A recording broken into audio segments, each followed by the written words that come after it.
Wonderful Rabbi Ronit Tzadok, who is the leader of the IKAR community and my student and my friend, has come tonight to teach us some Torah. Ronit, welcome. It's an honor to have you with us. You have to speak right into this mic or they'll yell at you. Okay? It's a really aggressive congregation. First of all, I just have to say thank you. It is a tremendous honor, and just thinking about who has spoken for the past few nights, I will not be able to share when I started to call Rabbi Schulweis by his first name. I'm not even going to say it right now. Because I didn't know him.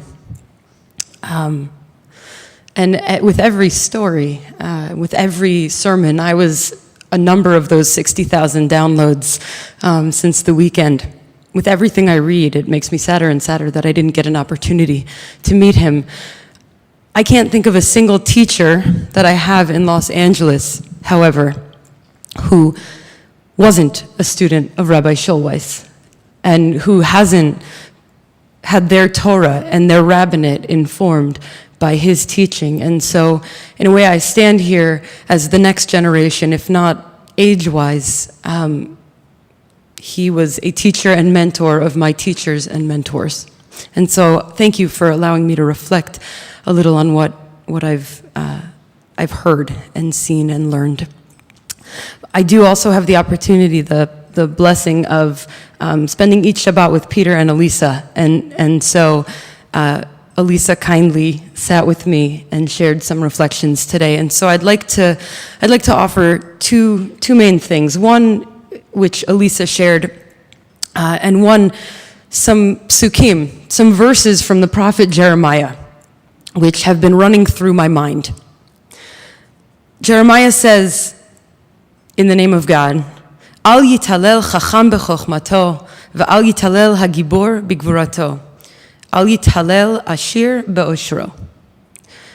Let not the wise man glory in his wisdom, neither let the mighty man glory in his might. Let not the rich man glory in his riches. Jeremiah is telling us what matters, or rather, what's not actually the most important thing for us to focus on and to glory in and to celebrate. These are all good things, but they're not the things to celebrate, says Jeremiah. What is? That one understands and knows me, God. That I am Adonai who exercises mercy, justice, and righteousness on the earth, for in these things I delight.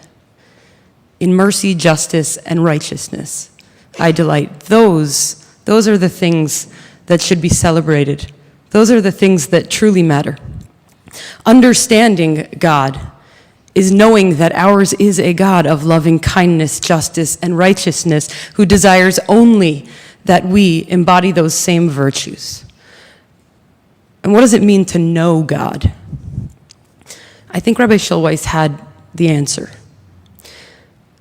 Elisa shared with me what she had been thinking about, knowing that I was coming to speak with her, and she said she wanted to help me understand on one foot a little about who her father was, and I was really impressed. And what she said was something incredibly powerful for me. That Rabbi Schulweis saw that what monotheism gave us was one fundamental understanding of the oneness of all things. Of all things, all people, all places, everything follows from our belief in one God, all oneness.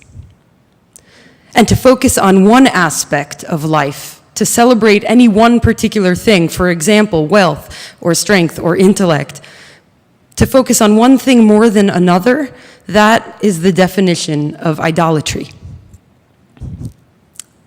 We might think that oneness implies a narrowing of vision, but paradoxically, it's the exact opposite. When we embrace the oneness of all, it changes the way we see the world.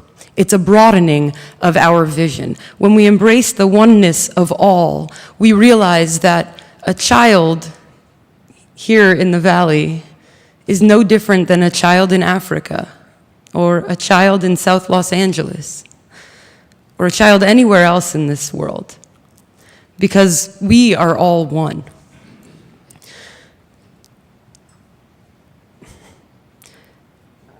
One of the most important things that Elisa told me today and has been reflected back to me or shared with me from countless teachers is the importance of not only praying, which is important, and not only learning, which is incredibly crucial, but thinking about what it is that we do with that.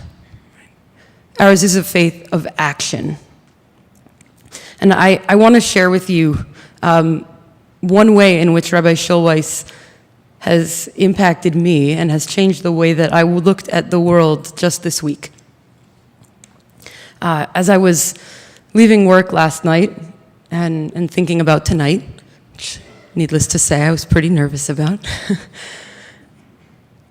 I got a text from a friend about a gathering that was happening not far from my apartment, right around the corner, actually, on my way home from work. And it was a gathering of some friends of mine to assert that all lives matter. A gathering because there are some people whose voices are not heard as loudly as other people's voices, and they needed me to go there and be a voice.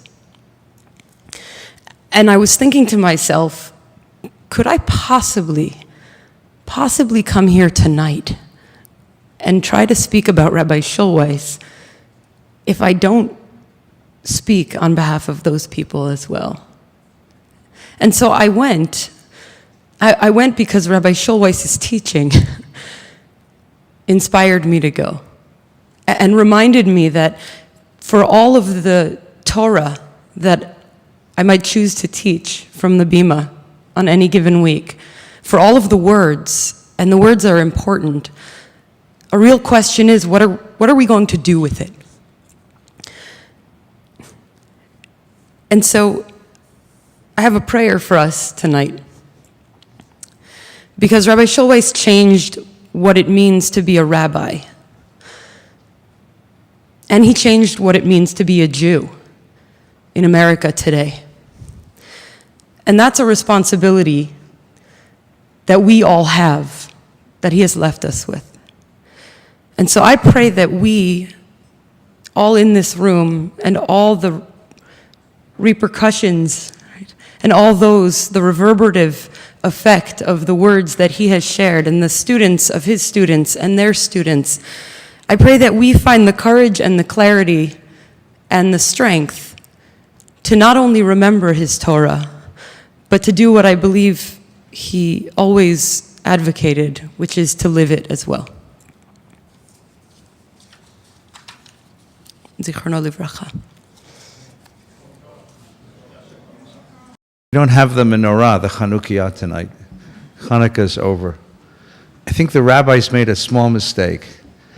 The rabbis were the ones who told the story about the Chanukkah, about the menorah. They said when the Maccabees came, they didn't find enough oil, one night of oil, they lit it, 8 nights it lasted. So they established Shmonat Yemei Chanukat HaMizbeach, 8 days of Hanukkah. They should have made tonight a holiday too. I guess the Christians got that one right, but they should have made this. I'll tell you why. Because tonight's also what makes tonight interesting? What happens the night after the miracle? So the shipment of oil came in, and now they had all the oil they needed.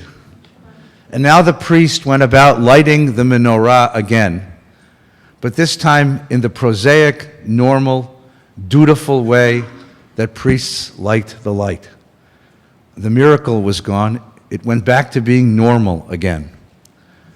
What happens when the miracle is no longer visible, but it's a memory now, a story that we tell to one another, a tale that we share with our children? You weren't there, but remember when? What happens when the sense of anxiety and sheer excitement and ecstasy my God, it's still burning, turns into, it's just another Wednesday night, when it becomes normal again? What happens when the miracle has to be assimilated into the flow of normal life? That's the miracle of the ninth night of Hanukkah. It's on the holy ninth night of Hanukkah that the miracle becomes a story, that the miracle is a memory, and the memory still shines inside of us. When the life is finished in this world, but it's not finished, because it's still a light shining inside, and still, as Rabbi Ronit said, inspires us to get up and do bold and courageous, sometimes rebellious, always creative things to keep the light alive in the world.